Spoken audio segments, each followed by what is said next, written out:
दोस्तों 2021 MLD 817 guardian court के मसाइल, गार्डियनशिप लेने के मसाइल, माइनर की कस्टडी के मसाइल ने हमारी सोसाइटी को बड़ी बुरी तरह जो है ना तकलीफ़ में मुब्तला किया हुआ है।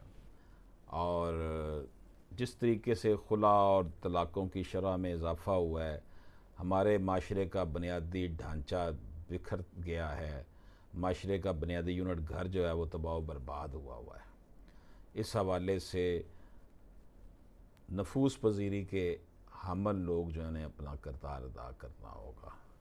ये जजमेंट जो मैं आपकी खिदमत में पेश कर रहा हूँ 2021 MLD 817 बाप की मौजूदगी में किसी दूसरे शख्स को बच्चे का गार्डियन मुकर्रर नहीं किया जा सकता।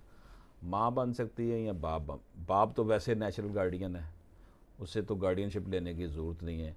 बाज़ हालात में माँ गार्डियनशिप ले लेती है, अगर अलहदगी हो गई हो, बच्चा छोटा हो, उसकी पढ़ाई के लिए उसके मामलात के लिए गार्डियनशिप ले लेती है, तो तब तो अदालत दे देती है। लेकिन अगर बाप है और फिर किसी तीसरे शख्स को गार्डियनशिप की बात की जाएगी तो डेट विल बी नलिफाई। ये थी जनाब जजमेंट 2021 MLD 817। इजाज़त दीजिए, अल्लाह हाफिज़।